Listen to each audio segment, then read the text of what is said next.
Англи улс бол үндсэндээ хүний хөгжлийн индексээр 5-д ордог хүртэл одоо Австрали улс 6000 гаруй стандарттай иргэд байж байгаа. За манай улс бол хүний хөгжлийн индексээр 96-д орж байгаа 6500. Гэхдээ энэ стандартуудаас одоо ашиглагдахгүй их байна. За стандартын эдгээр стандартуудаас хамгийн их одоо стандарттай салбар юу гэхээр нэгдүгээрт эрүүл мэндийн салбар байгаа, хүнсний салбар байна. За тэгээд одоо бидний хамгийн их асуудал дагуулдаг ярьдаг барилга дэд үтсийн салбарын барилгыг гэхэд бол одоо 655 стандарт.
Нийгмийн бүх одоо салбарын ажил амьдралтай салшгүй холбоотой юм асуудал байдаг. Гэтэл Монгол улсад бол одоо стандарт хэмжил зүйн салбарын боловсон хүчин, хомсдолд орсон ажилтдаг хүн бараг байхгүй болсон.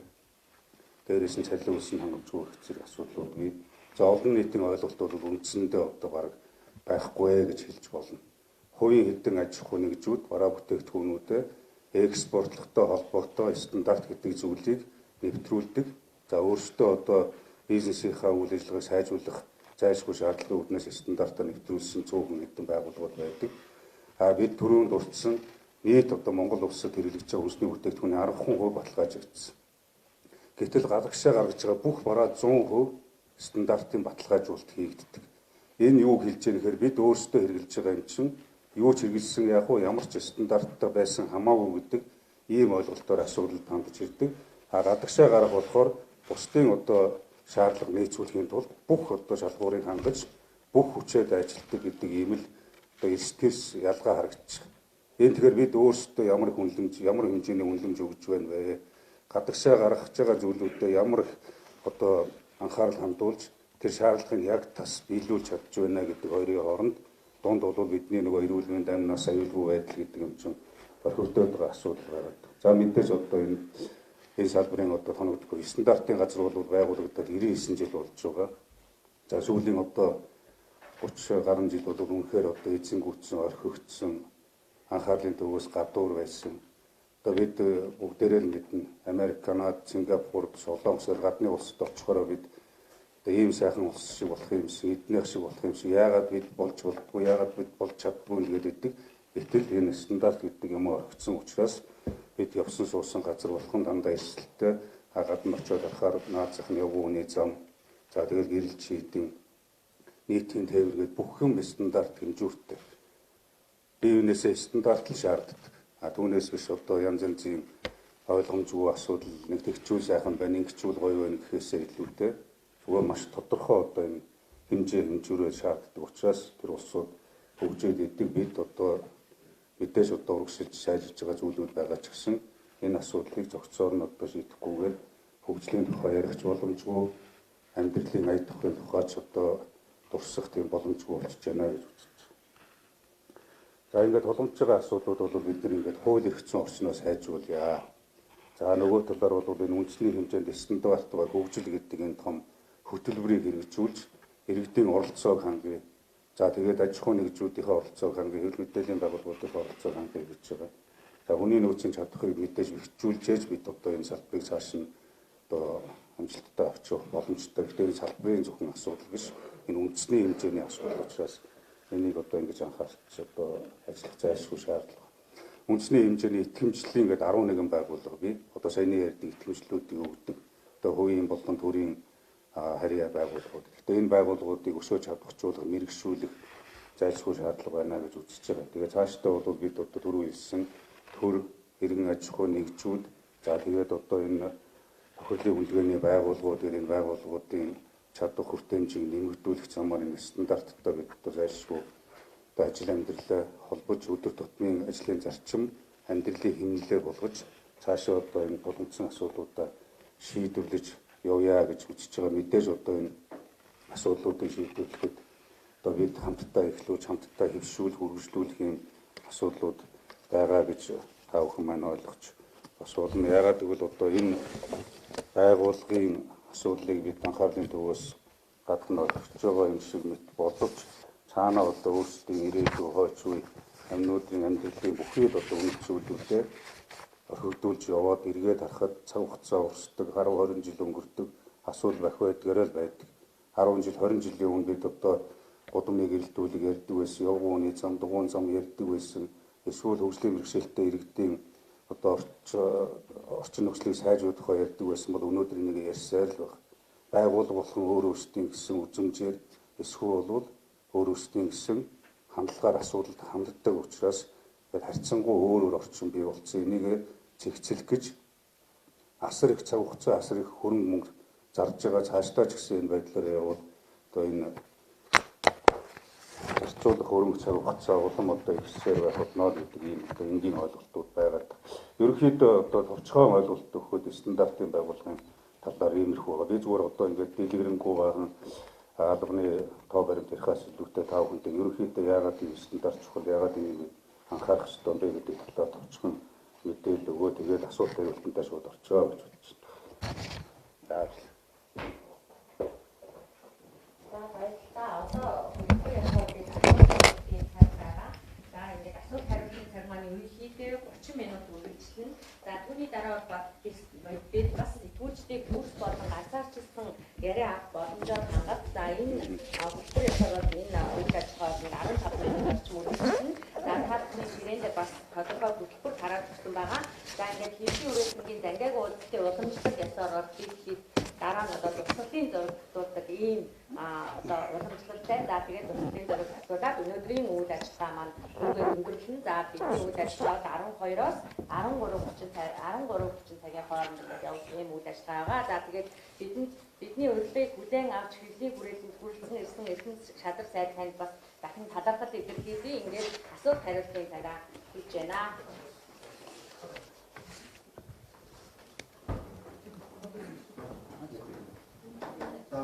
Така шахалтаас үзүүлээ. Энэ стандарт Монголын төрийн одоо хамгийн банхар бүлэг. Монголын төрийн хамгийн хүн суртахыг тааруулж байгаа зүйл стандарт. Монгол улсад 6500 гаруй стандарт үүсгэж байна. Гэтэл өнөөдөр яг амьдралдаа биелээ болоод энэ одоо эрүүл мэндийн дан төрийн банхар бүлгийг айлгах одоо бүх хүн суртахыг айлгах стандартын дагуу бүгд явж ирэхээр аль нь яг үүндээ хамаарч ирсэн. Стандарт дээр шахаа их эсвэл хэдийн бараа бүтээгдэхүүнээр акт болохоор стандарт. Тэгэхээр биднээс өнөөдөр стандартыг хамгийн түрүүнд ойлгох хэрэгтэй хүмүүс байна. ард иргэдэг байгаа байцаагчтай. Өдөр болго та ийм стандарт үүргэх ёстой шүү. Та нар ингээрээ өдөрж тойроод нэг явчихгүй болохоос яг ахуй төлөх. За яг нэг жоохон хажуудын шиг үйл байдлууд болохоор нэг урд цаас барьж байгаа. Тэгэхээр энэ цаадаас хоёр зүйл хүсэх байх нэг асуудал байна. Эхний үсэг зүйл бол хамгийн түрүүнд мэргэжлийн хэлбэрийнхаа энэ ажилчдаа яг таны ажилд шууд өдөртнөр байгаа ажилчдаа бас стандартыг зөв ойлгохыг ард иргэдэг өгөх тэр шинэ одоо бас юм инновацийг бий шингээж өгөөч. Тэгэхгүй бол энэ мэргэжлийн хэлбэр өмнөх байхад 6500-аас аваад яриад байгаа. Монгол улсад 700 гаруй хэрэг болж байгаа. Хоёр асуулт юм байна. Өнөөдөр биднээс стандарт гэж ярихаас илүүтэйгээр стандартын тогтолцоог руу шийдэж байгаа стандарт тогтолцоо хоёр хоол уялдаа холбооны сайжруулалт гацхаатай таны зүгээс одоо үс яаж гаргаж ирэх вэ? Илүү яаж хялбаршуулах вэ? Энэ стандарт бүр амьдрах нөхцөл энэ дээр та бас ямар байршуултаа байна? За баярлалаа. За нэгдүгээр ерөөсөө яг зөв стандарт гэдэг бол ямар нэгэн тийм хүн сурталын хэрэгсэл байж болохгүй гэж.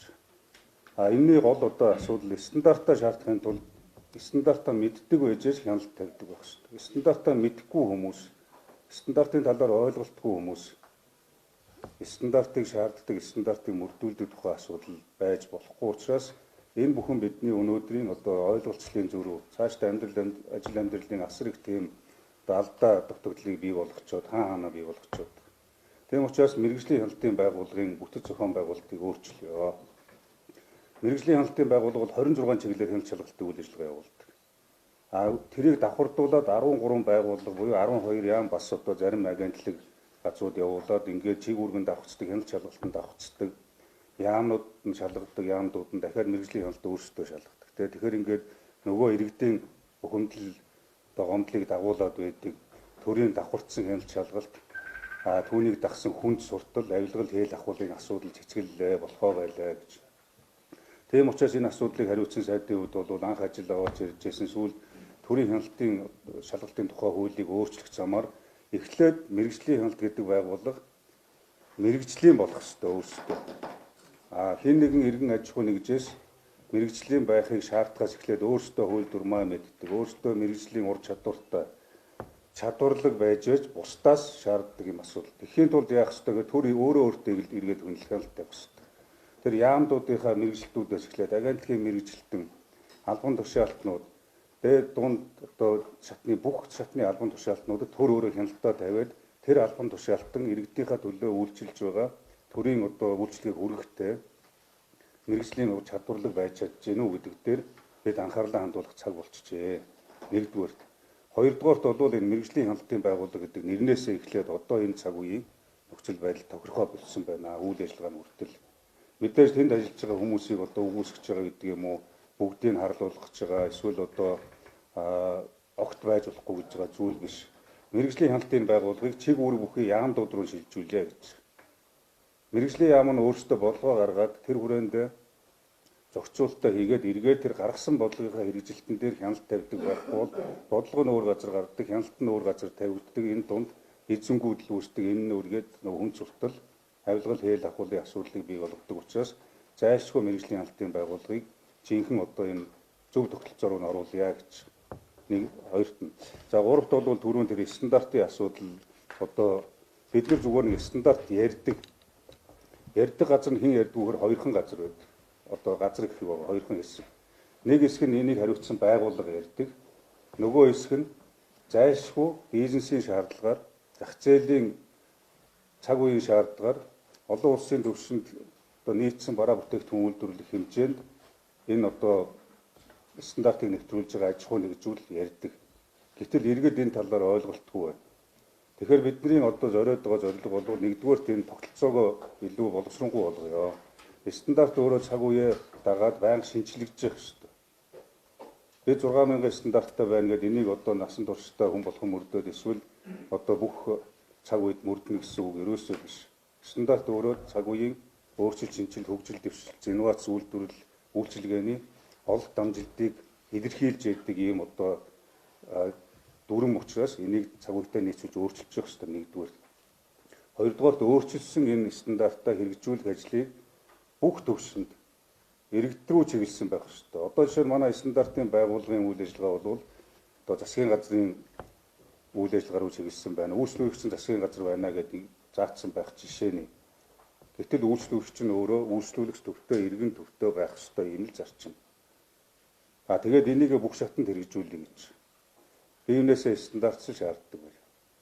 Тэгээд энийг тодорхой болгочвол энэ хүн суртал авилгал одоо хэл ахуул гэдэг юм чи арилга бас нэг гол одоо хэмжүүр шалгуур нь болох нэ гэж ингэж л үзэж байгаа. Тийм учраас энэ тогтолцооноос нэхлээд хууль эрх зүйн орчны өөрчлөлийг тэгээд мэргэжлийн байгууллагууд, төрийн бус байгууллага холбоодууд нь тавьдаг бол үйлчлэгээнд. Одоо тэр стандартыг бол би эсвэл хэн нэгэн албан тушаалттай очиж шаардлагасаа илүү үйлчлүүлэгч өөрөө шаарддаг бай тэрийг. Үйлчлэгээ үзүүлэгч өөрөө тэрийг хэрэгжүүлдэг бай. Тэр хоорондын зохицуултыг харин энэ төрийн стандарт хэмжээ зүйн байгууллага хил тод нээлттэй мэргэжлийн төвшөнд хангадаг байяа л гэж.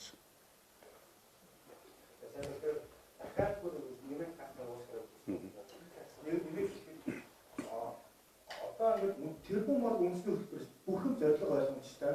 Бүр ард иргэдээр одоо бүр яг энэ бүхнээс стандарт таны энэ стандарт нөхцөл энэ стандарт бол таны болон миний амьдралын хамгийн салшгүй аяг тухтай амьдрах одоо дараагийн хүмүүсийн бүх бодлогын стандартаар шийднэ гэж бүхэн байна.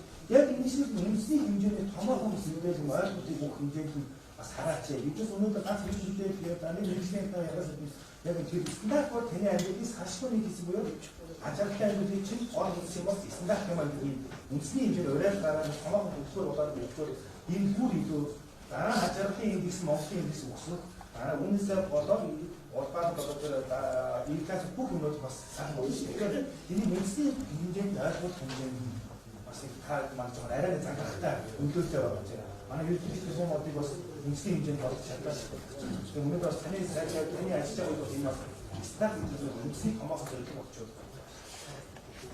Яг тийм учраас одоо стандартаа хөгжүүлгээд энэ үндэсний том хөтөлбөрийг бид боловсруулж хэрэгжүүлж ирэх гэж байна.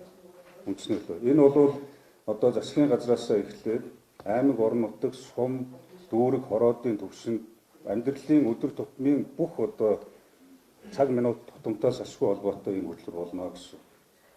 Тэгээ бидний гол зорилго яг одоо саяны яриад байгаа асуудал. Бид нар ингээд өгөөч, тэгээд өгөөч гэдэг эсвэл би юмтайгаа хэрэлдэж уралцаа нэг бол тэр чин болохгүй, энэ чин болохгүй гэдэг нэхэр зүгээр л стандартаа яриа те. Стандартаа мөрдөө. Тэгээд маргаан мэтгэлцэн гаруул стандартаа гаргаж ирээд тэрнийхээ дагуу асуудлуудаа шийдчихдэг ийм хялбар ажил хэргийн тогтолцоо руу орё. Өдөр тутмын амьдралаа энэ стандарт гэдэг зүйлийг зүгээр нэг өрөө лооцсон нэр томьёо төдий биш. Амьдралын зарчим, ажил хэргийн зарчим амьдралынхаа хэмнэл одоо зуршил болгоё гэж. Хүн болгон. Тэгэхийн тулд энэ үндэсний хөтөлбөрийг хэрэгжүүлнэ. Энийг хариуцсан одоо шадар сайдын хувьд бол одоо жишээ нь эрүүл мэндийн салбараас үед эхэлнэ гэж. Эрүүл мэндийн салбараас эмнэлгийн тусламж үйлчилгээний стандарт өнөөдөр ямар байна вэ? Яг очиод бүх тусламж үйлчилгээг үзүүлж чадчихвэ нү? Тэр нөгөө анхан шатны тусламж үйлчилгээний стандарт норм дүрм журам амь нас эрүүл мэндийг аврах анхан шатны үйлчилгээг үзүүлж чадчихвэ нү? Тэр машин тэргийн шаардлага хангаж байна уу? Тоног төхөөрөмжийн шаардлага хангаж байна уу гэдгээс эхлээд хэрэгжилж байгаа энэ тариа одоо энэ хэрэгслүүд нь аюулгүй байдлыг хангаж байна уу гэдгээс эхлээд наад захын эмнэлэгт хэвтгэхэд энэ жишээ бид нар өрөөнөөсөө гарын утсаараа дууддаг биш. Гоног дараад дууддаг байх хэмжээний наад захын стандарт биднэрт олон эмнэлэг аймаг орон нутагт байхгүй шүү дээ. Гэх жишээ нь. Тэгээд дараа нь бид хүнсний салбар руу гэдэг бүх салбар дээр очиж ингэж нэг бүрчлэн детальчж ажиллана. Энийг бол үндэсний хэмжээний компанид ажил болох гэж байгаа учраас өнөөдөр та бүхэнд бас нэг товчхон мэдээлэл өгөөд тодорхой зорилгоо танилцуулаад тэгээд цааш нь бүх шатанд хамтарч ажиллая. Энд иргэдийн оролцоо чухал, аж ахуйн нэгжүүдийн идэв санаачлах чухал. Стандартын энэ одоо үндэсний сүлжээ гэдэг юм уу одоо ийм бүр нийгэмлэг холбоод бий болгож ерөөсөө л өдөр тутамд л энийг одоо шаарддаг гэдэг өөрийн чинь санааг л одоо бид хэрэгжүүлэх гэж зориод байгаа. Энэ дээр засгийн газар, ерөнхий сайд, за тэгээд одоо бүх шатанд онцгой ач холбогдол өгч байгаа. Тэгээ энийг бол өнөөдөр яриад өнгөрөх асуудал биш. Ингээд ерөөсөө л өдөр тутам бид энийг л ярина, энийг шаарддаг. Ийм л асуудал. Чамны шаттай холбоотой сүлжээтэй ирсэн байна. Тэгээд энэ бол 6 гэдэг зүйл стандарт гэдэг айлын боог гэдэг юм. Би бол офис график үзэн шиг байна. Өөр яг ерөнхий бодит байдал дээр бодож байгаа зүйлээс асууж ирсэн. Стандартыг бид одоо ерөнхий материалын зүйлсээр хандаа яриад байна.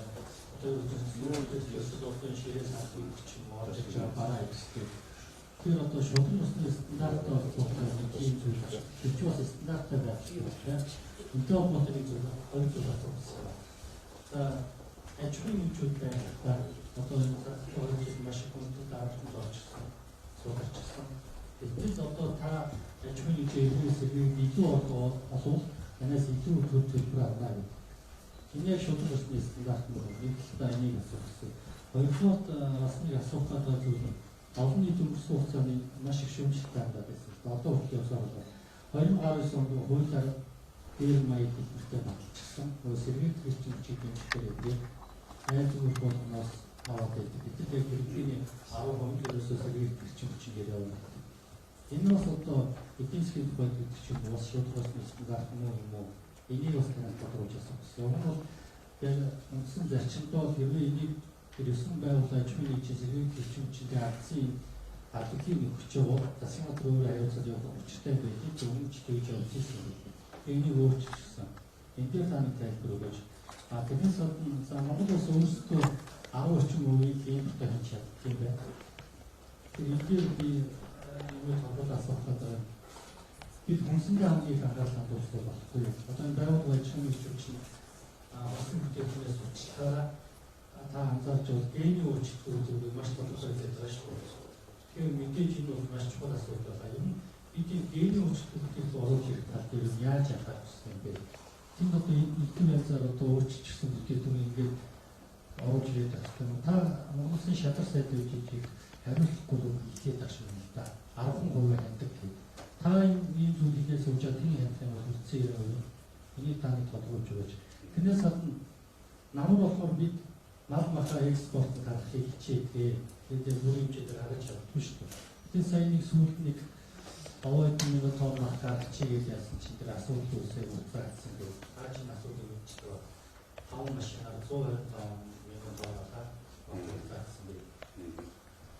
Эдгээр зүйлээр нэмээд нэг зүйл асууж шууд нэг стандарт холбоотой шиг юм байна. Жоохон хүнтэй юм чинь. Мэдээж та Монголын шадар сайд учраас асуудал үүсэж байна. Баруун тавын ангууд маш их гантай туслаа. Тэгээд одоо өөрсдөө жийгүү амар хатгуул мал байсан одоо мэдээж отор мөнгө олаас үл ярьдаг байна.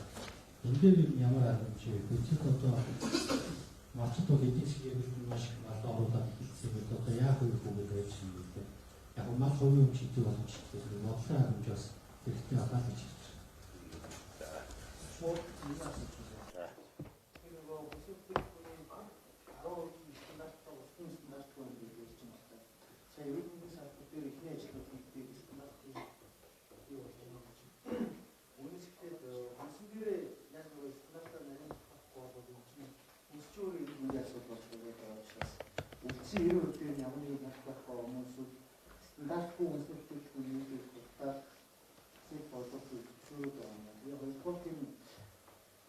Төрийн зарим юм шалгалтуудыг зохиолоо бизнесээ дэмжиж гэдэг юм шиг шийдвэртэй төсөв хүртлийн чиглэлээр батлагдаж байгаа шиг байна. Тэр нь багаад хуулиуд нь олж стандартаар тогтоохыг хамт тавьж байгаа нөгөө ерөнхий хэвтийн байгууллагын харилцагч нөгөө яг ерөнхий холбоот нь яг төрийн байгууллага шиг хариуцлагатай ямар нэгэн гадны нөлөөг ажиллах боломж байгаа бол энэ чинь яг холбоотлох юм бол тэгээд тус найз нөхдөд биш. За бид тэр сүүлээс эхлээд холбоо төрийн бус байгууллага мэргэжлийн холбоот хариуцуулж өгнө гэж. Аль болох бид энэ байгууллагуудыг мэргэжсэн байгууллагуудад хариуцуулж өгөх ёстой гэж үзэж байгаа. Гэхдээ бид туйлширч болохгүй. Бидний хамгийн түрүү хэлмээр. Яагаад гэвэл аливаа зүйл хоёр талтай. Цаг хугацаа шаардлагатай. Бүх зүйлийг өнөөдөр яриад маргааш одоо өвөг болгочих тийм боломж нөхцөл бас хомс гэдэг хаана мэдчих. Гэхдээ энэний дунд ерөөсөө саний ярьдаг хариуцлага стандарт гэдэг зүйл байна. Тийм учраас энэ мэргэжлийн холбоотыг оролцуулах төрийн байгууллагууд төр гэж байгаа бол бас хууль журмаа баталдаг, хэрэгжүүлдэг, хяналтаа тавьдаг энэ тогтолцоо ямагт байх ёстой. Гэхдээ энэнийхээ хэд бас хэм хэмжээ хязгаар хаана байх вэ гэдгийг зах зээлийнхаа зарчим энэ одоо нийгмийнхаа тогтолцоотой уялдуулж төр хувийн хвшлийн хамтын ажиллагааны журмаар одоо асуудлуудыг ханддаг, эдгээрээ оролцоотой шийдвэрлэдэг байх. Нэгдүгээр энэ одоо зарчмыг баримтлах хэрэгтэй. Бүгдийн холбоотой өгөөд бүгдийн мэргэжлийн бус байгууллагууд өгөөд ачна гэсэн үг биш. Тийм учраас би түрүү энэ одоо хэлцүүлэгтад орсон сургалт судалгаа, сурталчилгааны ажлуудыг явуулах ёстой, оролцоог бий болгох ёстой, тогтолцоо үзэг болгох ёстой гэдэг нэгдүгээр тийм асуудал байсан. За эрүүл мэндийн салбар одоо асуудлууд бий. Гэхдээ эрүүл мэндийн салбараас ажил эхэлнэ гэдэг маань хүнсний салбараа хайна гэсэн үг биш. Хаан салбартаа бас асуудлууд асар их бий. Бид нар бүгдээрээ мэдчихэв. Тийм учраас энийг биенээсээ нуух шаардлага байхгүй. Тэгэхээр аль болох энэ одоо нэн тэргуунд хүний эрүүл мэнд, амь нас, амьдрах усны аюулгүй байдалтай холбоотой асуудлаа бид өөрөөр хэлбэл эрэм дараагаа чухлаас нь эхлээд тэгээд аль болох зэрэг шийдвэрлэж явах ийм зарчмыг баримтлаа. За 3-дугаарт энэ хүнсний салбарын талаар бас 10% нь баталгаатай гэж ярьж байна гэж буруу ойлгож байгаа шүү. Нийт бүтээгдэхүүний 10% бид стандартын баталгаажуулалтыг хийж чадж байна гэж. Стандартын баталгаажуулалт гэдэг бол өнөөдөр таны миний хэрэгжилж байгаа энэ усны аюулгүй байдал 100% хангагдсан гэдгийг л баталж байгаа асуудал. Учираас бид гадагшаа гаргадаг бараа бүтээгдэхүүнүүдэд 100% баталгаажуулаад идэв мөртлөө дотоодод хэрэгжилж байгаа бүтээгдэхүүнүүдэд хэдийгээр баталгаатай стандарт хангасан ч гэсэн тэрийг эргэлзээгүй шүү гэдгийг баталгаажуулах ажлаа бүрэн хийж чадахгүй байна л гэсэн. Тэгэхээр энийг хийхэд тулд энэ ажлуудыг эхлүүлээд энийг хэвшүүлэхийн тулд энэ асуудлыг хөндөж яриад байна гэж бас зөв талаас нь таах нь ойлгоод. Тэгэхгүй бол дахиад нөгөө буруу ойлголтууд 10% бид нар баталгаатай хүн шийдэж байгаа юм байна гэдэг буруу ойлгоод хаана ойлгомжгүй байдал үүсэх шаардлага байхгүй. Бид зөв зүйлийг бий болгохын төлөө явж байгаа учраас энийг бас таах нь зөв ойлгуулаарай гэж хүсье. За тэр шудраг ёсны стандарт гэдэг түрүүн би стандарт гэдгийг бүгдийг шаардъя. Албан тушаалтан амар сагнаас сэтгэл хайр халамж шаардлагаас илүү хариуцлага, мэргэжлийн ур чадвар, стандарт гэдэг юм гурван юмыг шаарддаг. Бие биенээс зүгээр одоо тийм тодорхой бус хэмжүүр шаардлагаас илүү хавдаа цагаанаар бичсэн стандарт гэдэг юм л одоо хэдүүлээ шаардцгаая л гэдэг юм зарчим. Тэгэхээр төрийн албан хаагчаас эхлээд одоо төрийн албаны ёс зүй, төрийн албан хаагчийн харилцаа, төрийн албаны бичиг баримтын хүртэл иргэдэд мэдээлэл өгөх, цахимч одоо цаасанч мэдээлэл өгөх энэ тогтолцоо урсгалаа стандартад оруулахаас эхлээд бүх шатны одоо салбарт энэ стандарт гэдэг юм амурдж байгаа. Энийг бол одоо хэр нэгэн хүнд ангаараа хийх боломж байхгүй. Ялангуяа төр бүгдийг хийгдэх боломж байхгүй. Үйлчилгээ үйлдвэрлэл бүтээгдэхүүн одоо үйлдвэрлэгч, үйлчлэгээ үзүүлэгч, аж ахуйн нэгжүүдийнхээ оролцоотой иргэдийнхээ хяналт шаардлагатайгаар хүн бүхэн өөрсдийнхөө эрүүл мэнд, амь нас аюулгүй байдлын төлөө оролцдог, тэрийгэ хямддаг, шаарддаг ийм л тогтолцоо одоо оролцоог бий болгоё гэж. Ямар нэгэн байдлыг захиргаадаж хийдэг эсвэл нэг байгууллагад анхаарлах гэдэг асуудал бас байхгүй. Стандарт өөрөө түрүү хэлсэн ямар нэгэн хүнд сурталчилгааны тийм хэрэгсэл байж болохгүй гэж. За жишээ нь цалингийн асуудлууд бас хөндөгч байна.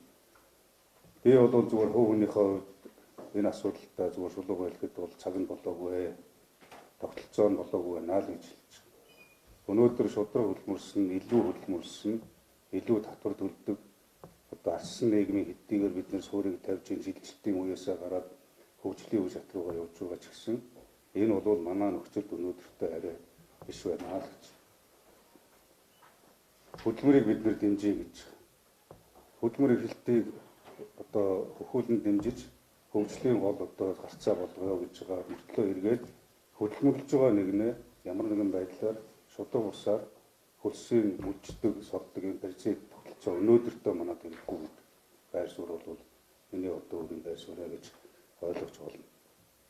За сэргээгт хэрчим үжиж бай одоо хүнсний чанар одоо холбоотой асуудал.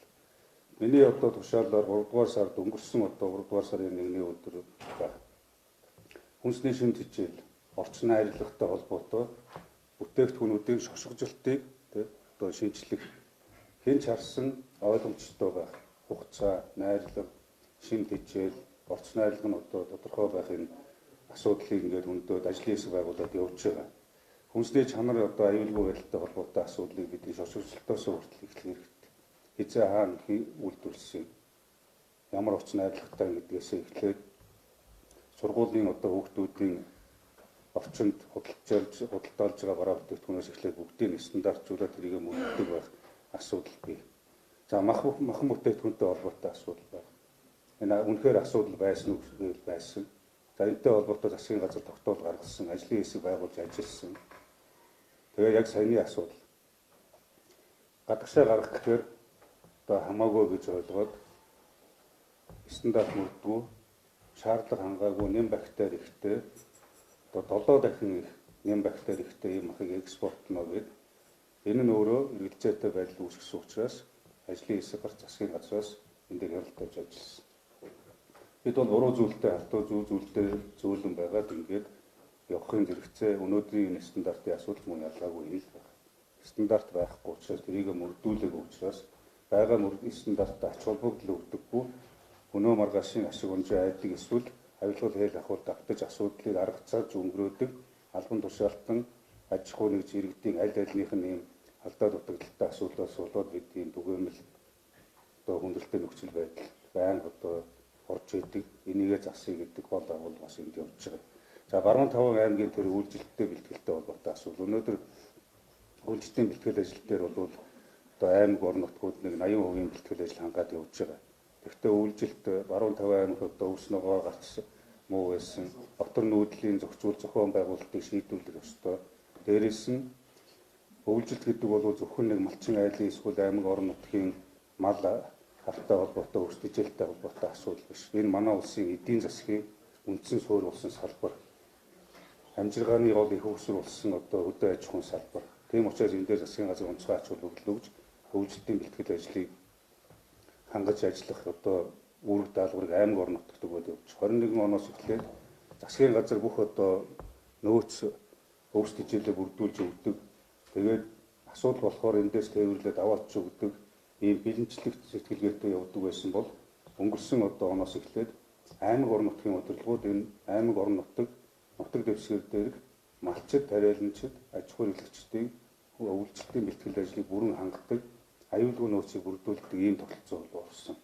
Тэгэхгүй бол бүх зүйлийг төв засгийн газраас одоо хангаж өгдөг. Ингээд бүх одоо зүйлээ нөөцөө тийш нь дайшилдаг байж болохгүй гэдэг. Байгаа газар хариуцлага үүрдэг байх. Үүргээ биелүүлдэг байх. Тэгээд иргэдэн ч малчтан ч хариуцлагатай байдаг. Малаа вакцинжуулдаг, халдвар төвчнөөс хамгаалдаг. За тэгээд одоо тарах тээврийг хангадаг, отор нүүдлээ хийдэг, хоорондоо зохицдог. Тэгээд эдийн засгийн эргэлтэнд оруулдаг ийм боломжийг бүрдүүлэх тал дээр хариуцлагын тогтолцоог тодорхой болгож өгөхгүй бол асуудал бол засгийн газар шийдэн мал өвчлөл вакциныг үнэгүй өгнө. Цас орзууд бол өвс ногоо гарцгүй бол засгийн газраас үнэгүй өвс өгнө гэдэг. Гэтэл нөгөө малчтын хариуцлага хаана вэ? Нөгөө орон нутгийн удирдлагуудын, аймаг сумын, багийн удирдлагуудын хариуцлага хаана вэ?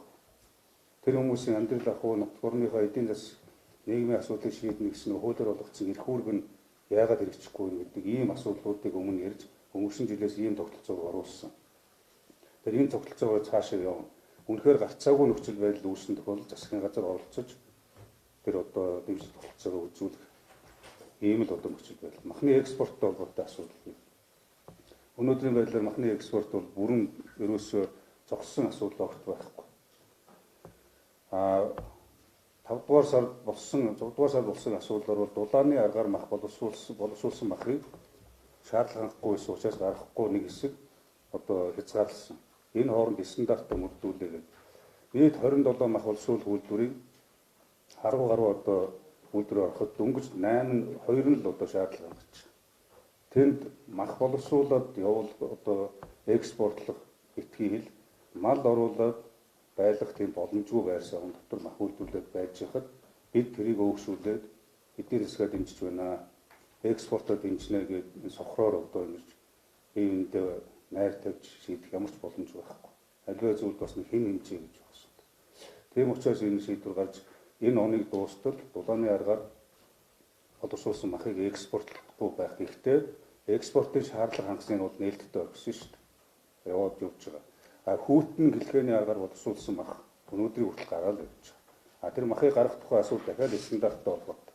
Стандартаа хангасан байгууллагууд аж ахуйн нэгжүүл махаа экспортлоод явж байгаа. Тухайн улс орны гэдэг юм олон улсын стандарт нийцсэн. Тэгээд тэр стандарт нь нийцүүлж чаддаггүй бол бид 1000 экспорт хийгээд хэдэн 10 сая мах байгаач тэрийг авч хэрэглэх зах зээл байхгүй учраас энэ дээр одоо дахиад энэ стандартыг бид ярьж байгаа. Сэргээл асууж идэх. Стандартаас баригдах үйлдвэрийг хүмүүст. За тийм.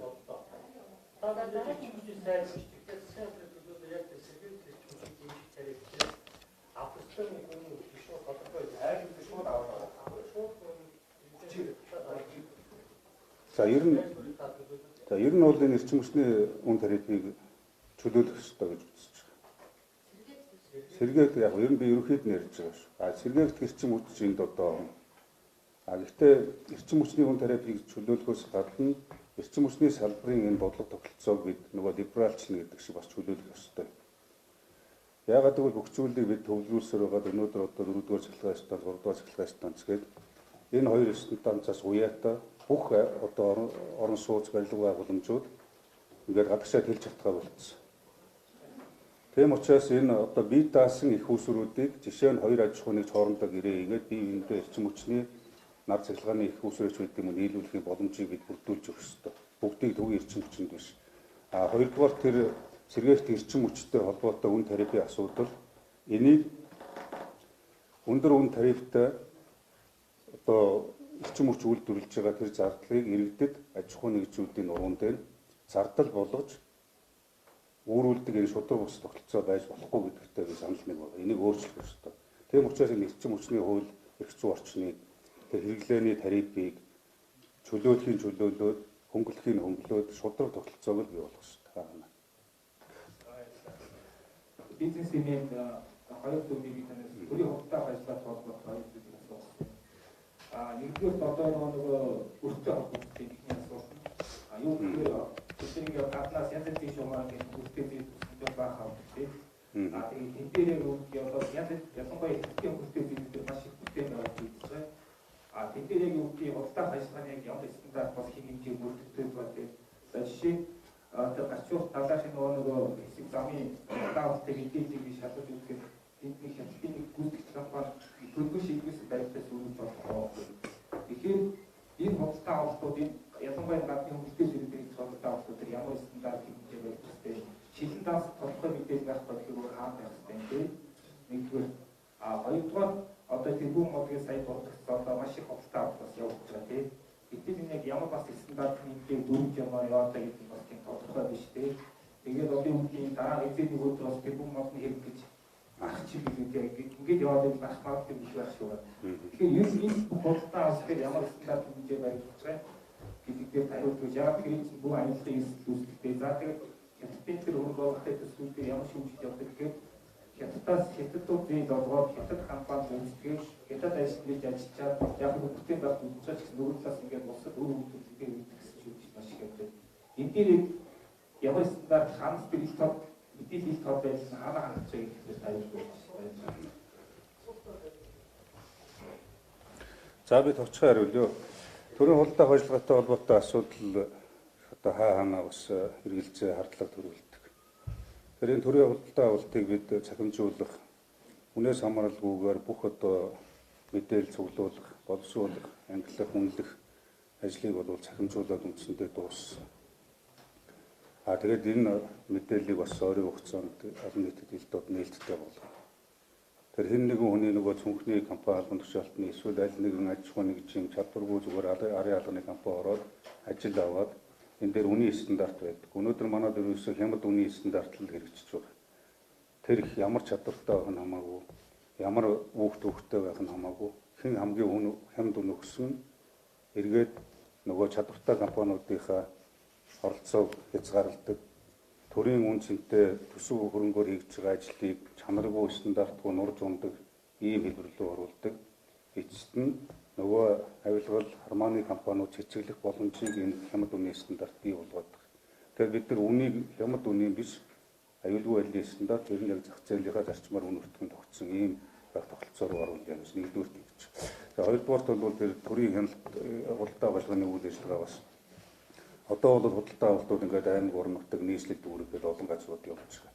Энийг буцаад зэгчлээд нэгэн төрийн хяналт худалдаа авалгын газар гэж байгаа бол энэ дээр нь төвлөрүүлэх ажлыг хийх ёстой гэж. За гуравдугаарт энэ гадаадын зээл тусламжаар хийж байгаа шин аллагын замч гэдэг юм уу, ахны зам, энэ компаниудын одоо санхүүжилтийн шууд засгийн газар хоорондын одоо дархны бол өөр тусдаа олон улсын санхүүгийн байгууллага явж байгаа.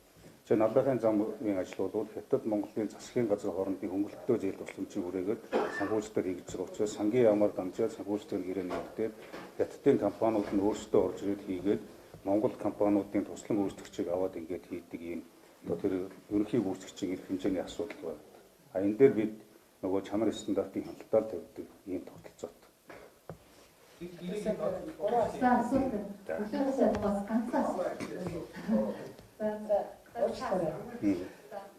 Нэг юм сургалах гэх юм яг стандарт асуулт биш ааш стандарт ярьж байгаа гэдэг.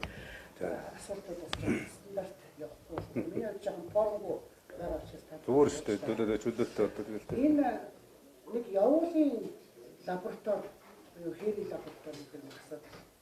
Одоо хөлөөлөд өгсөн төр олон мянган одоо долларын үедээ алга болчиход одоо сайн тасан сарын хэлээс хэмжлээ сэтгүүлчид шаардал гэдэг. Энэ одоо онцгой байдалд байна гэж би сонссон юм дээ. Онцгой байдал гэдэг.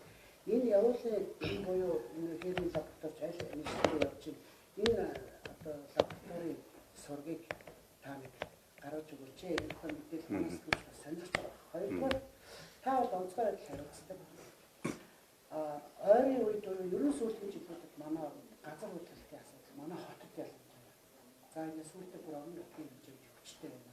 Тэгэхээр энийг төрүүлж мэдрэх одоо тогтоох мэдрэгний багш төхөөрөмж технологийн төвшин чинь ямар байгаа юм бэ? Иргэдтэй одоо урьдчилаад энэ тухай мэдээлэл өгөх хэрэггүй. Тэгэхээр энэ дээр тань яаж ирсэн байх юм бэ? Энэ тухай хариулаарай. Гуравдугаар нь үүгээр за мэргэжлийн хяналтын байгууллага гэдэг байгууллагын тухай ярьж байгаа. За татсан бүхэн тараан байршуулсан мэргэжлийн яамнуудад тараан гэж байна. Энэ бол бас маш олон жил төрийн бас нэргүй одоо заргүй олон нийтэд нэрхэмгүй болтлоо ингээд явцсан. Олон жил ачаа өрөнд ирсэн салбар байгаа. Тэр боловсролч бэлтгэдэг болсон бол орой цэрийн байцаагч мэргэжлүүд бэлтгэдэг болсон. Өнөөдөр хэлсэлтэй аваа яваад. Тэгэхээр тэр бол хамгийн том зорилго хамгийн том хэлбэлзүүлэгч бас байж болохгүй л дээ. Яг төрийн шатны авилгалын одоо нэг хэсэг тэргүүлж байгаа газар гэж салбар гэж мэргэжлийн хэл биш байхгүй. За төрийн шийдвэр гараад бас хяналтын систем багасж байгаа нь сайн. А энэ маань нөгөө одоо энийг одоо хэрэгжүүлэхдээ тараан байршуулахдаа нөгөө л нам дагсан, нөгөө л ард талтай хэсэг нь үлдээд нөгөө жирийн хөдөөнөөс орж ирээд хөдөө аж ахуйн дэд сургууль өчнөөс ураад хориод цэрийн мэргэжилтэн болцсон тэр залуучууд үүргээс арахгүй тэгээд гүйжсэн тэр залуучууд голомт гараад бас тав хүмүүс ажилгүйчүүдийн ихнийг нэмчих юмсан. Энэ талаар одоо тодорхой энийг хэрэгжүүлэхдээ тасгаалan журам гаргасан юм гэсэн газар ийм гурван асуулт байна. Өөрчлөлтөд асуух сайн. Сайн нэг махны асуудал гэсэн чинь нэг ихээс болсон. Тэрийг одоо ажлын шугамар хөдөө аж ахуйн яамаас тодруулсан. Тэгэхэд болохоор ерөөдөө ямар нэг ариун цэврийн асуудал байхгүй зүгээр нэмэлт бичиг баримт шаардсны улмаас буцсан гэдэг тийм хариултыг өгч ийлээ. Тэрийг болохоор олон нийт иргэд юу тэгэхээр карьер яам болохоор асуудлыг муу дарагдуулж байна гэж хараад ингээд авч тайлбар авсан. Хоёр гэх юм бол нийтийн тээврийн стандарт шүү дээ. Одоо ихэд хоцрогдсон нэг зүйл байгаа. Нийтийн тээврийн насжилт нь бол үйлдвэрлэх цаанаас 12 жил гэж явдаг билээ шүү дээ. Анх бол 10 байсан 10 болоод нийцсэн. Энийг ядахнаа нэг 8-аас 9 жил бууруулж болохгүй юу? Монголын нөхцөл бол 12 жил үнэхээр чанга болсон. Өөрөөр хэлбэл Солонгос нэг 6-аас 7 жил явсан автобусыг нэг катастрофт оруулаад тэгээд Монголд 4-5 жил явуулаад тэгээд бол өвдөд аппрест авах хэмжээний боловсролыг ашиглаж байгаа. Одоо ерөөдөө хамгийн хөгшин автобус бол 2009 оны автобусууд яваад байгаа шүү дээ. сая 1 сарын 1-ээс бол акт төстэй байдал хийх гай болмос асуудлаас шалтгаалаад хүчээр дижил сунгацсан явуулаад байгаа. Бас одоо энэ 12 сарын 31-ний 2010 оны үйлдвэрлэгдсэн автобусууд нэмээд акт гэж байна. Ерөнхийдөө шинэ автобус авчирсан шинэ автобусны тоон хүрэхгүй шахах. Тооноос нь илүү хэмжээний автобус актаар байгаа учраас стандартаар зөрчигдөө байгаа гэсэн үг байна. Тэгэхээр энэ насчдын хэмжээг жоохон багасгаж болохгүй юу ийм санаатай. Урдх юм бол яг тэр шалгаж сайтай болсон. Нөгөө хүн докторчууд хууль дээр байгаа шүү дээ. Тэр өөрчлөлтөд хэрэгжих хандлагагүй санагдаад байгаа. Өөрөөр хэлбэл нөгөө гурил олон болон бүтээгдэхүүн одоо нийгэмдээ ихэлсэн. Хүлээж авахны сайд болохоор зах зээлийн зарчмаар явнаа, үнийг хүчээр байхгүй бол боломжгүй гэдэг тайлбар өгсөн. Бас олонний доктор энэ хүлээж авах юм чинь дормог бүрэлдэхүүн компани эзэмшдэг ашиг сонирхлын зөрчил явуулаад байна гэж хараад байгаа юм дээр. Үүний цаанд гэж бодож байгаа. Асуудал зөвхөн нисээд аваад дараалал болох. За ер нь одоо асуулахаар хүн хээ юм гараа өгч байгаа. 1 2 3 тийм ээ. За ерөөс асуулт айгу богинохон тайлбар байна. Нэгдүгээр тайлбарлах биш. Ерөөсөө юу асуух гэдэг юм. Тэгээд тийм ээ. За дараагийн ээлжинд оюу тийм. За одоо эндээс энэ өдөөний сонь дараа. Тэгэхээр нэг гараа өгсөн. Тэгээд за энэ уусаа. Шээ манай ахраа. За ингээд бүгд ингээд энд дистраараа явчих. За саяны миний дэвчсэн аа. За. За бид тавцаа хариулаад явчих тийм. За ганцхан сэтгүүлч байгаас эхэлчихэ. Явуулын лаборатори гэж одоо би яг анх удаа сонсч байна. Яг энэ талаар мэдээлэл байгаа. Явуулын лабораториг ярьж эсвэл явуулын эмнэлэг ярьж гэнэ үү айл нэм. Явуулын эмнэлэг бол энэ Батланбаалгын яамны одоо мэдлэг байдаг. Тэндээ байгаа. Онц байдлын үед онцгой одоо цаг үед бол гар үжинийг өгсөрч хэрэгэлдэг. Ковид үед бол шаардлага гарсан үед хэрэглэнэ гэж бэлэн байдлын үед өгсөрч одоо хэрэглэх хүчлийг бүрдүүлж ингэж ажиллаж байсан. Тэрийг хэрэглэх тийм шаардлага гараагүй учраас буцаад Батланбаалгын яамныхаа харьяанд одоо тэр хадгалах самбан байж байгаа гэж байна. Нэгдүгээр, хоёрдугаар энэ газар хөдлөлтөй холбоотой асуудал бол үнэхээр бидний одоо анхаарал хандуулах цаг аль хэдийн өнгөрч харамсалтай нь бас дөрвтэй ажлууд бас хийгдэхгүй байгаа юм яг үннийг хэлэхэд. Яагаад гэвэл одоо Улаанбаатар хотын хэмжээнд 584 барилга өнөөдрийн байдлаар нуурах эрсдэлтэй. За үүнээс одоо ингээд Монгол улсын хэмжээ. За үүний 287 нь одоо Улаанбаатар хотод байх жишээний. Газар хөдлөлтийн чичиргээ харьцангуй нэмэгдэж байгаа. 2010 одоо 1-ээс 11 оны хооронд жишээ 84 байсан бол 21 оны байдлаар газар хөдлөлтийн одоо Улаанбаатар тийм үү 284 болж өссөн жишээ. Ингээд чичиргээ улам мэдрэгдэж байгаа өнгөрсөн одоо жил гаруй хугацаанд Төв аймагт болсон, Дорногов аймагт болсон, за Хөвсгөл аймагт болсон, Увс ховдод болсон газар хөдлөлтүүд Улаанбаатар хотод хамгийн сүүлд Улаан хувьд одоо байгаль далайн иргэдээр орчин болсон газар хөдлөлт манай Улаанбаатар хотод сая одоо энэ хагсуулсан өдөр мэдэгдсэн тийм. Тэгэхээр энэ давтамжууд бол асар их нэмэгдэж байгаа. Нэгдүгээр, хоёрдугаар энэ одоо газар хөдлөлийн хагалбар одоо яг манай Улаанбаатар хотын одоо дундуур явагддаг ийм одоо эрсдэл байна. Тэгэхээр энэ газар хөдлөлийг бид бол нэгэнт одоо хөдөлсөн тохиол зогсоож чадахгүйгээс хойш энээс үүдэн гарах хохирлыг хэрхэн багасгах асуудлыг урьдчилан сэргийлж хийх вэ гэдэг асуудал. Тэгэхээр нэгдүгээрт бол иргэдэд амжиж мэдээлэх системийг бүрдүүлээд ингээд явж байна. Хэд хэдэн удаагийн онцгой комиссийн хурлаар хилцсэн дээр нь газар хөдлөлийн байнгын ажиллагаатай зөвлөлийг одоо уралдуулад хамгийн сүүлд амжигын эрсдлийг буруулах үндэсний зөвлөлийг өнгөрсөн 7 хоногт уралдуулж бид бас тодорхой хугацаатай одоо ажлуудыг хэрэгжүүлэх үйл явдал холбогдох мэргэжлийн байгууллагууд өгөөд ингээд ажиллаад явж байна. Энэ дотор юу ихтгэх вэхээр энэ нь бол газар хөдлөх ингээд болж байна болж байна гэдгийг 2 минутын дотор мэдэх, өрчилж одоо амжиж мэдээлэх тийм боломж байгаа юм. Амжиж мэдээлнэ гэдэг маань иргэд эрсдэлтэй орсноос өөрсдөө гарах, за тэгээд өөрсдөө хамгаалах тийм цаг хугацааг бүрдүүлж өгөхөд аль болох тийм тус болж байна гэсэн үг. Тэгээ нэгдүгээрт энэ бол мэдээлэл цуглуул, хоёрдугаарт энийг дамжуулж иргэдэд хүргэх асуудал. Газар хөдлсөн дор бол одоо тийм газар газар хөдлөл боллоо гэдгийг одоо 10 минутын дотор боловсруулалт хийгдээд тэгээд иргэдэд мессежээр хүрч байгаа. Та бүхний гар утсан дээр очиж байгаа баг. Энийг бид 2 минутын дотор буюу яг тэр одоо сансрын станцаар дамжуулаад газар хөдлөлтийн энэ чичиргээг мэдэрч байгаа энэ Улаанбаатар хот улс орны өнцөг булангурт байгаа энэ станцуудаар дамжуулж ирж байгаа мэдээг 2 минутын дотор тэр авсан даруйдаа иргэдэд шууд өргөдөг байх энэ системийг бүрдүүлэхээр одоо ажиллаж байна. За энэ бол хамгийн чухал нэгдүгээр. Хоёрдугаарт газар хөдлөлтийн баал хэдээс дээш байвал иргэдэд ямар дохио сануулга очих вэ гэдэг энэ дүрм журмыг өөрчлөхөөр ажиллаж байна.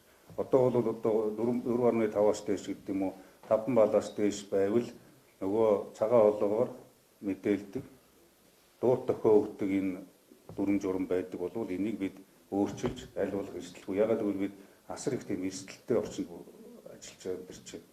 За 3 дугаарт энэтэй холбоотой энэ системийн шинжилгүүдийг хийж хөрөнгө оруулалтыг нэмэгдүүлэхгүй болвол энэ дээр бас асуудлууд байгаа. Энэ мэдээллийг яг жижиг мэдрэгдэн үйл тэр мэдээллийг дамжуулж энэ одон орон геофизикийн судалгааны төв дээр ирээд боловсруулалт хийгдээд онцгой байдлын газрын шуурхай хөдөлгөөний төв рүү очдог. Тэгээд иргэдүүд амждаг энэ процессыг тодорхой болгохын тулд бидний технологийн шинжилгүүдээ хийх зарим нэг одоо эвдэрсэн одоо тоног төхөөрөмж бааз суурь зэгцлэхгүй болохгүй юм асуудал байна. Аймаг бүрт одоо энэ мэдээлэл дамжуулах станцыг сум бүхэнд барих үүрэг даалгаврыг энэ оны төсөвтөд тусгаж хийх хэрэгжүүлэхийг аймаг орон нутгийн удирдлагуудад сая одоо өнгөрсөн 7 хоногт бас тодорхой даалгавар өгсөн байна. За 3 дугаарт энэтэй холбоотой бид иргэдийн мэдлэг ойлголтыг нэмэгдүүлэхгүй бол үнэхээр одоо хангалтгүй байгаа. Цэцэрлэгийн хүүхдээс эхлээд одоо сургууль, баг дунд сургууль, ах сургууль, их сургууль, аж ахуйн нэгжүүд, албан байгууллагуудад бид байнгын ийм одоо сургуульд хийдэг. Дээрээс нь мэдлэг ойлголтоо нэмэгдүүлэх, анхан шатны тусламж үзүүлэх, би өөрийгөө болон өрөөлийг аврах энэ одоо мэдгэдэгхүүнийг бий болгох. Асуудал боллоо, газар хөдлөлөө, эрсдэл бий боллоо гэж шүүрээд гардаг одоо гарч идэнтэйгээ наад захын үнсний хэрэглээтэй одоо борц юутай байдгийг лаазсан бүтээгдэхүүнчүүд нэг ийм айл бүхэн нэг ийм одоо цүнх савтай хүртэл байх наад захын иргэний хамгаалалтын бэлэн байдлыг бий болгох тал дээр анхаарахгүй бол биднэрт асар их эрсдэл бий болж зөвхөн газар хөдлөлт биш байгалийн гамшигт үзэгдлүүд нэмэгдэж байна, ган зууд нэмэгдэж байна, салхи шуурга нэмэгдэж байна. За тэгээд түүнээс үүдэлтэй одоо бүр цаашлах юм бол энэ гадаад бүтэн зүйлүүдээс үүдсэн хүмүүнлэгийн гамшигуд хүртэл бий болж шүү дээ. Одоо Украин, Оросын хооронд бүс нутагт бий болж байгаа зэвсэгт мөргөлдөөн, цэргийн ажиллагаа, энэ том гүрнүүдийн өрсөлдөөн, сөргөлдөөн, үүнээс үүдсэн элдв янзын асуудлуудад Монгол улсыг иргэн бүр одоо бас наад захын байгалийн гамшигаас эхлээд болцсохгүй бүх эрсдлийг бэлэн байхын мэдлэгийг олвол. Тийм учраас боловсролын сайдад бас одоо хөтөлбөртөө цэцэрлэгийн хүүхдээс эхлээд оруулаач. Япон зэрэг улсуудад яадаг вэ? Тэгжээж бид одоо ингээд эрсдлээ багасгах. Ингэж чадвал тэр эрсдлийг багасгах. Түүнээс биш одоо газар хөдлөлийг бид хөдлөлөөгөө зогсоож чадахгүй тодорхой учраас энэ дээр за хуучин бол биднэрт одоо иргэний хамгаалалтын хичээлгээ сургууль бүхэнд ордог л байсан. Энийг бол хэвшүүлэх шаардлагатай. Энэ дээр юм бүр журам гаргаж байгаа. Энэ дээр та бүхэн маань ч гэсэн бас ингэж мэдээллийг түгээж сурталчилж бас таниулж ажиллаарай гэж хүсье. За 3 дугаарт мэргэжлийн хяналтын газрын үйл ажиллагаатай холбоотой. Энэ ажил байгууллага бол одоо нэгдсэн тогтолцоод ороод 20 гаруй орчим жил болж байна. Гэхдээ тухайн цаг үедээ нэгтгэх нь зөв байсан. Тухайн цаг үедээ бол бас шилжилтийн үед нэгдсэн тогтолцоонд оруулж бас одоо үйл ажиллагааг явуулсан нь бол үүргээ үүсгэсэн гэж үзэж байна. Харин одоо энэ цаг үеийн шаардлага анхахгүй байна гэж. Тэгээд энэ өөрөө бас манайхаас өөр улс оронд баг ийм нэгдсэн тогтолцоо гэхээсээ илүүтэй салбарт нь хариуцлагыг өргүүлж өгдөг юм байна. Тэгээ энэ салбарт одоо ажилласан мянган албан хаагчид энэ салбарын үеийн үед одоо ихжүүлж ирсэн хүмүүсийн үйл хэргийг ажилт үүргийг бид одоо бас үүсгэж байгаа асуудал биш. Тэгээ цаг үетэйгээ нийцэж нийгмийн шаардлага хэрэгцээгээр бие биендээ төвөгч хэрэг учруулахгүй байх хүрээнд энэ асуудлаа одоо зэгцлэе гэж нэгдүгээр. Энтэй зэрэгцээд ямар ажлууд хийгдсэн гэхээр би жишээ нь ажиллаа аваад бол хэлийн мэргэжлийн хяналтыг гайлын газар руу шилжүүлсэн. Ягаад гэвэл хил дээр очихоор гай шалгана, мэргэжлийн хяналт шалгана гэдээ давхцдаг байсан бол одоо энэ хоёр байгууллага өнгөрсөн одоо 1-р сарын 1-ээс эхлээд нэг болсон. Хэлийн хорой зэрийн байгууллага гайл хоёр. Тэр ингээд нэг давхар шалгадаг тогтолцоо байхгүй бол хил дээр байхгүй болчихсоо гэсэн. тав хүн магадгүй одоо анзаарч иж магадгүй. За тэгээд одоо байгаа энэ албадуудаа бол бүгдийг тараагаад буцаад тавих гэж байгаа зүйл биш.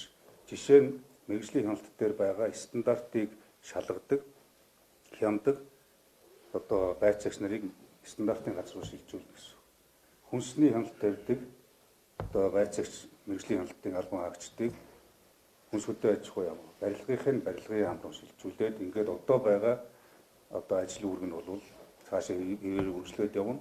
А энэний голд бол энэ давхцал олон давхар шалгалтууд байхгүй болно л гэсэн ийм одоо тийм юм явуулчихгүй. Тиймэрхүү одоо хилмигдүүлэх барих тухай асуудал байж болохгүй. Энэ төрд одоо эдийгээр сайн муугаараа дуудуулаад зүтгэж байгаа ч гэсэн бас ардаа ажилтаа амьдралтаа тэгээд нам эвслэр ялгаж одоо хилмигдүүлдэг улс төржүүлдэг асуудал. Одоо бид нар ерөөсөө засгийн газрын бол маш тодорхой ур чадвар, мэрэгжил тэгээд одоо хариуцлага гэдэг ийм зүйлийг л шаардна гэж. Тэр улс төржүүлдэг асуудал байхгүй гэж. За махтай холбоотой асуудал. Нийтийн тээврийн асуудал. Нийтийн тээврийн стандарт гэдэг орхигдсон учраас нийтийн тээврийн чанар аюулгүй байдлаас эхлээд насжилт хэрэглээг нь хүртэл бид нар тодорхойлох хэрэгтэй. Өнөөдрийг хүртэл ер нь бид нар хөгжсөн улсуудын хэрэглэж байсан орхигдсон хугацаа дууссан автобуснуудаар хүл залгуулж ирсэн ихэнхдээ. Түүхэндээ анх удаа 2007-8 онд 6-7 онд билүү 400 автобусны парк шинжилт хийсэн. Сүүлийн 30 жилд тэрнээс өөр огт хийгээгүй хэдэн хувийн аж ахуйн нэгжүүд аваад явж байгаа. Тэгэхээр энэ насжилтыг бол 12 жилийг бид 8 жил бол багасгах ёстой. Энтэй санал нэг байгаа. Нэгдүгээр. Хоёрдугаарт стандарт гэдэг бол өөрөө ангиллал үйлчлэгэнд байх ёстой нийтийн тээвэрт. Тийм учраас би хотын дарга байхдаа бол одоо автобуснуудыг стандарт оруулах тухай асуудал яриад одоо энэ яваад хүүхдийн шар автобус, орж ирсэн 2 давхар аялал жуулчлалын автобус, за цахилгаан автобус, тэгээ ажил хэргийн автобус, юуны бизнесийн автобус гэж ингээд 5 ангиллаад стандартжуулъя гэж. Тэгээ эхнээсээ энэ хүүхдийн автобус ороод нэвтрээд явж байгаа. 2 давхар аялал жуулчлалын автобус нь.